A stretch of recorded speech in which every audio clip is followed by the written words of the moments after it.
નમસ્કાર, હું છું રોયલ ખ્રિસ્તી અને આપ નિહાળી રહ્યા છો ગુર્જર સમય.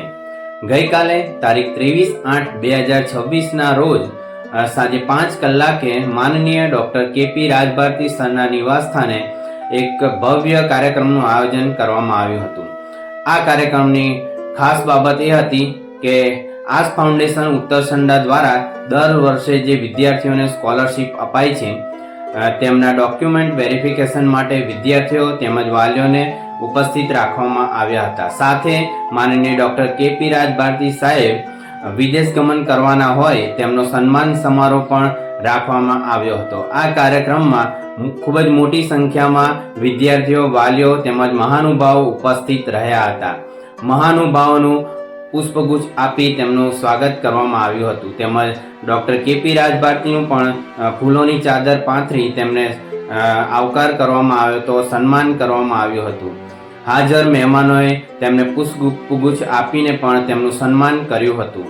આ કાર્યક્રમનું આયોજન આસ ફાઉન્ડેશનના પ્રમુખ રજનીભાઈ મેકવાન તેમજ તેમના પત્ની રૂબિયાબેને ખૂબ જ સુંદર રીતે આયોજન કર્યું હતું. કાર્યક્રમ ખૂબ જ સફળ રહ્યો હતો. કાર્યક્રમના અંતે સૌએ પ્રીતિ ભોજન લઈ છૂટા પડ્યા હતા. આ પ્રકારના ન્યૂઝ જોવા માટે આપ અમારી ગુર્જર સમય ચેનલને લાઈક, શેર અને સબસ્ક્રાઇબ કરવા વિનંતી છે. ધન્યવાદ. Thank you.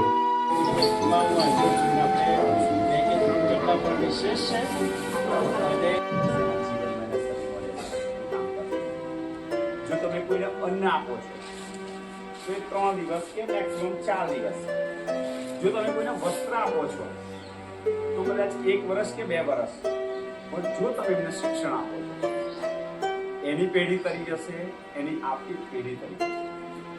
આજે સાહેબ કે બધાને શું સારું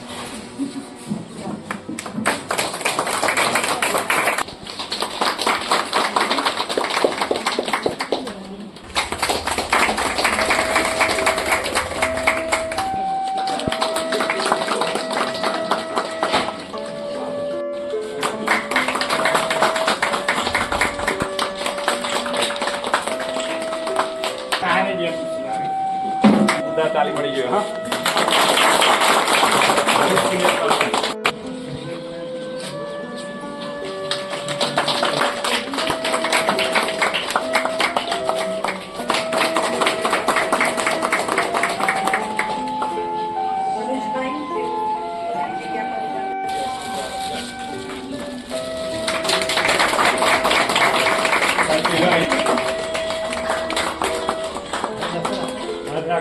okay.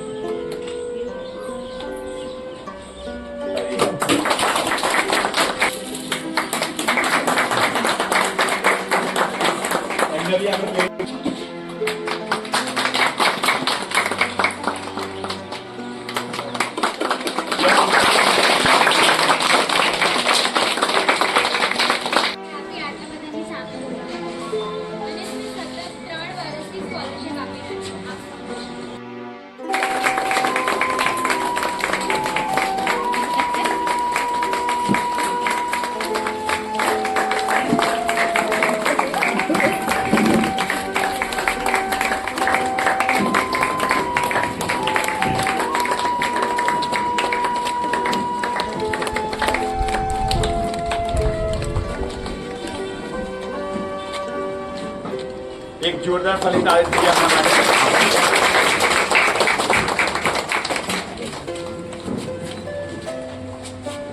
બેસી જઈએ આપણે પોતાના સ્થાન પર.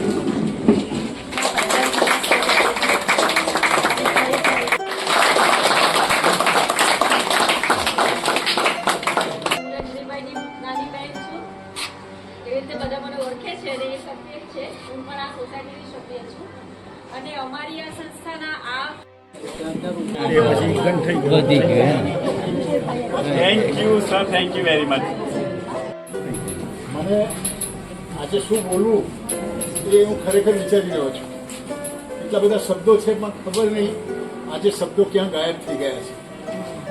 સાહિત્યકારની પાસે શબ્દો ખૂટે નહીં કોઈ.